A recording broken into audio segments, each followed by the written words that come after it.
da série, eu quero começar passando para vocês o surgimento das paridades, tá bom? O que que é o surgimento das paridades? Fala, meus queridos. Prometi para vocês que eu ia começar a explicar um pouco sobre a paridade, né? Vocês comentaram lá, algumas pessoas perguntaram o que que era essa paridade que a gente tanto fala, que a gente tanto opera, né? E como que a gente faz, né? O que que a gente leva em consideração? E eu vou passar para vocês, tá? Primeiro eu quero passar para vocês nesse primeiro vídeo, explicando para vocês o que que é o surgimento da paridade, tá? Por que que surgiu isso, tá bom? Então, nesse primeiro momento, eu quero que você entenda que paridade é a paridade de um poder de compra, é a igualdade de um poder de compra, tá? Então, paridade do poder de compra, né, o PPC, é uma teoria econômica que mede e compara as moedas de diferentes países em termos de poder de compra. Ele vai medir a força do real perante o dólar, do dólar perante o euro, do euro perante a libra, o euro perante o dólar, e assim por diante, o ien, e assim, né? Então, exemplo, o dólar hoje a 5.400 e o fim do mês fecha a 5.500, quer dizer então que o nosso país, né, o Brasil, perdeu o poder de compra, perdendo então a força perante o dólar. E o inverso também pode acontecer, certo?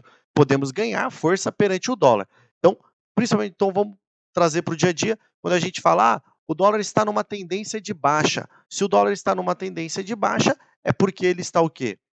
Se depreciando perante o dólar, perante o real, desculpa. Então, se o dólar está caindo, o real está se valorizando. Então, isso tudo é a paridade. Isso é a paridade, tá bom? A gente fala da igualdade. E quando a taxa de câmbio de duas moedas encontra-se em equilíbrio, dizemos então que o poder aquisitivo das moedas são equivalentes à taxa de câmbio. Então, quando a gente encontra essa paridade, quando a gente encontra esse valor, a gente então chega no equilíbrio, certo? Então, a paridade do poder de compra, ela é analisada através da taxa de câmbio, tá? Que representa o preço de troca entre duas moedas, entre o real e o dólar, entre o dólar e o real, e assim por diante, tá? E como que é feita essa análise? Através do produto interno bruto, nosso PIB, tá?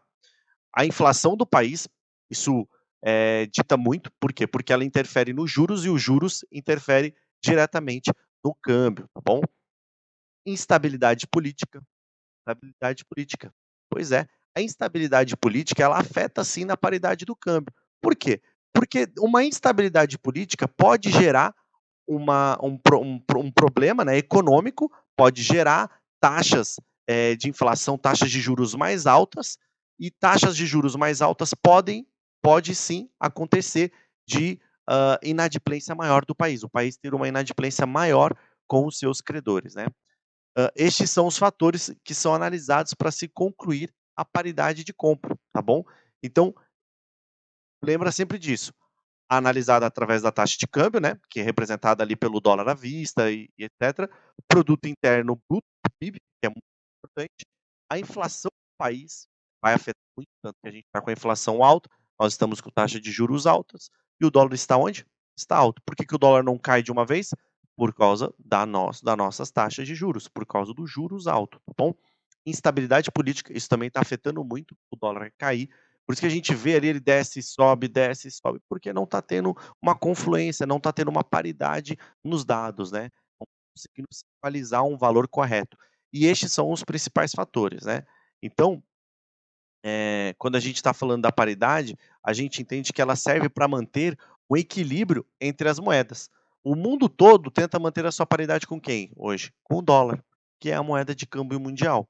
Então, em qualquer país, toda moeda ela é comparada ao dólar. Tá? Então, a gente tenta fazer uma paridade com o dólar. Estamos vivendo, então, um momento mundial, né, devido à Covid e guerra, uma taxa de juros elevada no mundo todo, que está afetando tudo. Quanto mais o Fed, né, o Banco Central americano, puxa a taxa de juros, mais vemos a saída de capital de nosso país, de outros países, buscando títulos americanos, onde traz instabilidade para o nosso país. As pessoas saem da renda variável e buscam uma renda fixa, que vai trazer para elas um respaldo, tá? Vai trazer para elas uma segurança, tá bom? Aproveitando, eu vou falar para vocês rapidinho aqui também do índice que mede essa força, que é o DXY, tá? Como eu disse para vocês, a paridade serve para manter o equilíbrio entre as moedas, né? E a gente vê que todo mundo quer manter a sua paridade perante quem? O dólar. Então ele foi criado um índice que mede a força do dólar, tá? Que é o dólar index, tá bom? Então os índices do dólar, né, do Fed, foram projetados para ajudar a estimar os efeitos gerais dos movimentos da taxa de câmbio do dólar no comércio internacional dos Estados Unidos. Funciona como uma paridade entre dólar e outras moedas, tá bom? Então, existem 3 índices.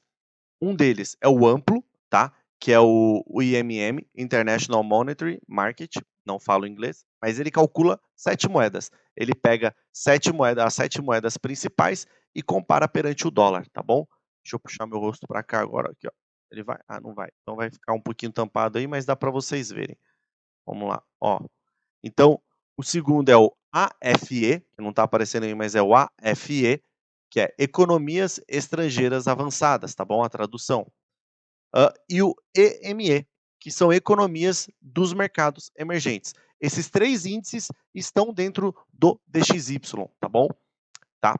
Certo? O índice DXY, que é o dólar index, ele teve início em 15 de maio de 1973, exatamente para para poder acompanhar a força do dólar perante o mundo. Como eu disse, todos querem ter a paridade com o dólar. Então, Chicago Mercantile Exchange, que é a SME, é onde é registrado esse índice, criado os contratos futuros das 7 moedas, né? Dólar contra uma cesta de 7 moedas, e foi feito lá dentro do CME, tá bom? Então, é uma cesta composta hoje por 50 principais moedas, somando aqueles 3 índices que eu te mostrei. E os principais moedas são, que compõem esse índice. Olha só a palavra até disparidade com as outras moedas. Olha a força do euro, 57%. Então, vai ficar uma dica para vocês aí. É uma das moedas que a gente acompanha para operar o dólar, tá bom? É uma das moedas que eu fico de olho, porque se o euro valoriza, muitas vezes o dólar se desvaloriza. Se o dólar se valoriza, o euro se desvaloriza. Então a gente fica ali meio de olho ali acompanhando, tá bom? Com a dica aí, né? O ien japonês, a libra, o dólar canadense, a coroa sueca, o franco suíço e o franco suíço. É isso aí. Então, essas são as principais moedas frente ao dólar, tá? As 5 principais, 1, 2, 3, 4, exatamente, 6 moedas principais, 6 moedas aí que compõem o DXY. Elas ficam assim, ó, franco suíço, coroa sueca, dólar canadense, para você ter uma ideia, olha o tamanho da fatia do euro, certo? E o Brasil, ele faz parte dessa cesta de moedas? Sim, o Brasil ele faz parte. Esse peso amplo é 2%. Sobre o índice, ele tem 2%. Tá? Sobre o peso dos países emergentes, ele já tem 3,9%. Já é bastante, já é um valor relevante. Tá? Então, nós temos um peso, sim, dentro do DXY. Tá bom? Certo? É isso, meus queridos. Vocês viram ali esse conteúdo da mentoria, parte da mentoria que eu dei uma pincelada para vocês. Espero que vocês tenham entendido o que é paridade, o quanto é importante entender a paridade e como vocês podem utilizar isso no seu dia a dia. Eu vou colocar no próximo vídeo para vocês, tá bom? Então, Deus abençoe. Espero que vocês tenham gostado. Deixa um curtir aí, deixa um comentário, ajuda a gente no engajamento. Vamos ajudar outras pessoas entendendo um pouco mais o que é paridade, tá bom? Deus abençoe, meu querido. Um grande abraço.